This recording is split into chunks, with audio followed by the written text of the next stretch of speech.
Assalamualaikum warahmatullahi wabarakatuh. Selamat pagi anak-anak.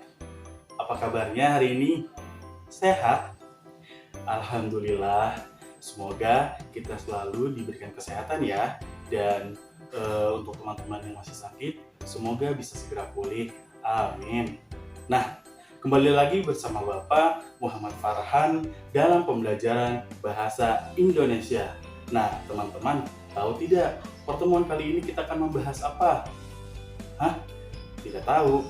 Wah, kemarin kan sudah Bapak bilang, pada pertemuan kali ini kita akan membahas tentang menganalisis sistematika dan kebahasaan karya ilmiah. Nah, apa aja sih dan bagaimana cara menganalisis sistematika dan kebahasaan karya ilmiah?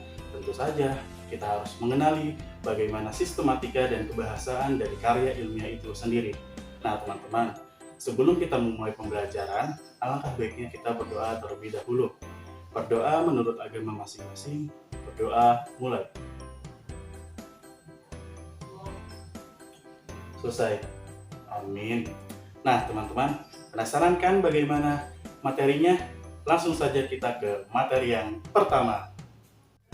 Nah, yang pertama kita akan membahas tentang pengertian karya ilmiah. Nah, di sini teman-teman ada yang tahu tidak apa itu karya ilmiah? Tidak tahu? Tidak apa-apa, biar Bapak jelaskan ya. Jadi teman-teman, karya ilmiah adalah karya tulis yang dibuat untuk memecahkan suatu permasalahan dengan landasan teori dan metode-metode ilmiah. Nah, biasanya karya ilmiah ini berisikan seperti data, fakta, solusi mengenai suatu masalah yang akan diangkat. Jadi, penulisan karya ilmiah ini dilakukan secara runtut dan sistematis. Nah, jadi seperti itu teman-teman, pengertian dari karya ilmiah. Nah, selanjutnya kita akan membahas apa? Nah, selanjutnya ini kita akan membahas tentang struktur atau sistematika dari karya ilmiah. Nah, selanjutnya kita akan membahas mengenai sistematika atau struktur dari karya ilmiah ini. Nah, anak-anak di sini ada yang tahu tidak apa saja struktur atau sistematika dari karya ilmiah? Tidak tahu? Baik, Bapak jelaskan ya. Jadi, karya ilmiah ini mempunyai 3 struktur. Nah, yang pertama yaitu ada pendahuluan, yang kedua ada isi dan pembahasan, dan yang ketiga ada kesimpulan. Baik, kita akan bahas satu persatu ya. Yang pertama, yaitu ada pendahuluan. Nah, pada bagian pendahuluan ini biasanya berisikan dasar-dasar penelitian ilmiah, masalah yang diangkat, serta mekanisme penyelesaian masalah. Nah, yang kedua ada isi dan pembahasan. Bagian isi dan pembahasan ini biasanya terdiri dari satu atau lebih bab ya. Nah, jumlah bab pada bagian ini bergantung seberapa pelik pembahasan ataupun pembedahan dari bahan penelitian tersebut. Nah, kita beralih ke yang nomor 3 yaitu kesimpulan. Nah, pada bagian kesimpulan ini biasanya berisikan kesimpulan dari hasil analisis pada bagian isi dan pembahasan.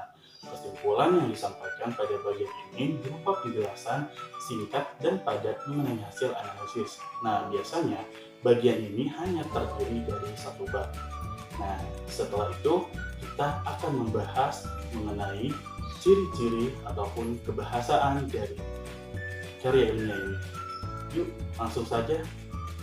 Nah, setelah kita membahas mengenai pengertian dan juga sistematika atau struktur dari karya tulis ilmiah, selanjutnya kita akan membahas atau mempelajari mengenai ciri-ciri kebahasaan dari karya tulis ilmiah.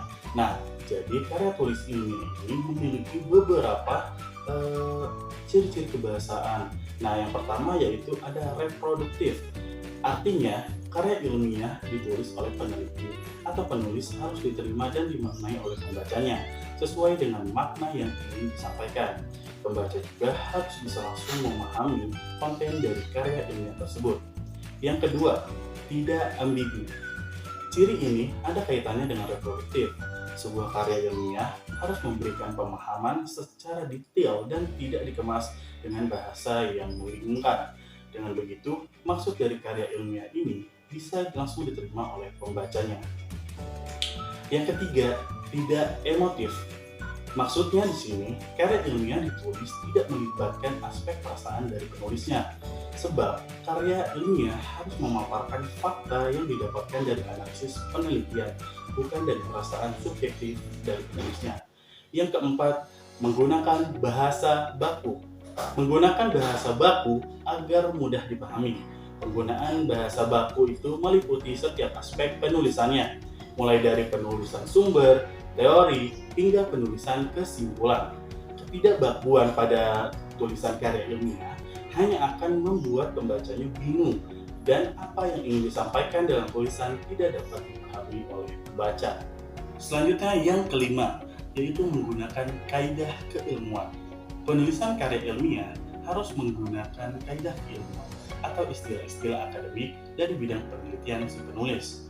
Hal itu bertujuan untuk menunjukkan bahwa peneliti atau penulisnya memiliki kapabilitas pada bidang kajian yang akan dibahas dalam karya ilmiah. Nah, penggunaan kaidah atau istilah ilmiah itu juga menjadi takaran seberapa ahli peneliti pada bidang keilmuannya.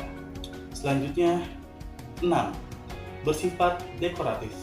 Nah, maksudnya di sini, penulis karya ilmiah harus menggunakan istilah atau kata yang memiliki satu makna atau rasional, yang artinya penulis harus menonjolkan keruntutan pikiran yang logis dan kecermatan penelitian.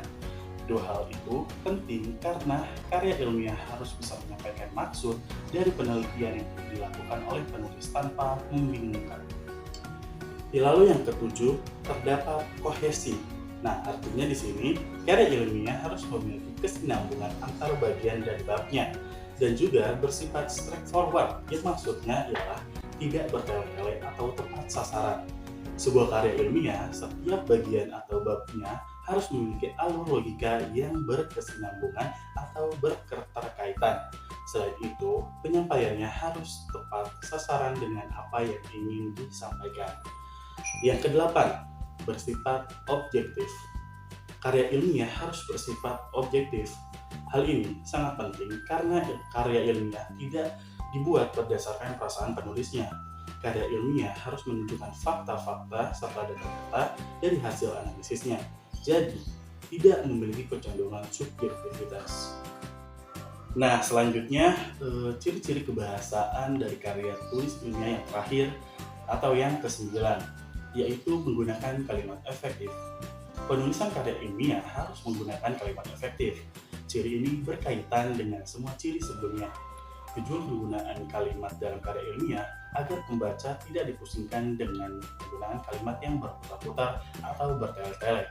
Penggunaan kalimat ini hanya akan membuat pembaca bingung. Jadi, perlu dalam sebuah karya ilmiah harus menggunakan kalimat yang efektif.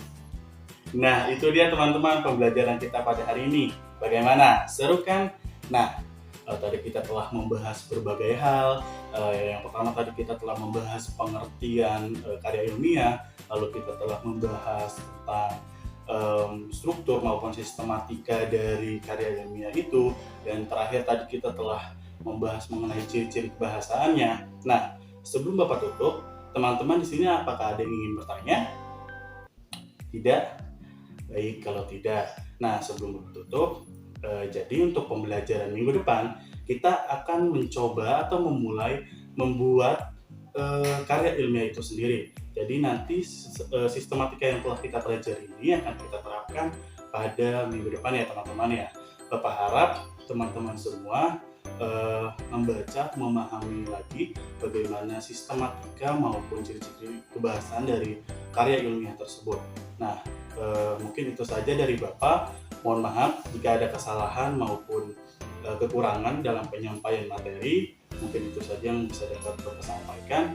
Mudah-mudahan bermanfaat khususnya buat Bapak dan tentunya buat kita semua. Mungkin itu saja teman-teman Bapak akhiri pembelajaran pada hari ini. Wassalamualaikum warahmatullahi wabarakatuh. Nah, sebelum kita bubar ya, sebelum kita pulang, mungkin alangkah baiknya kita berdoa terlebih dahulu. Berdoa menurut agama masing-masing, berdoa mulai. Amin. Selesai. Nah, teman-teman, sampai jumpa minggu depan. Dadah.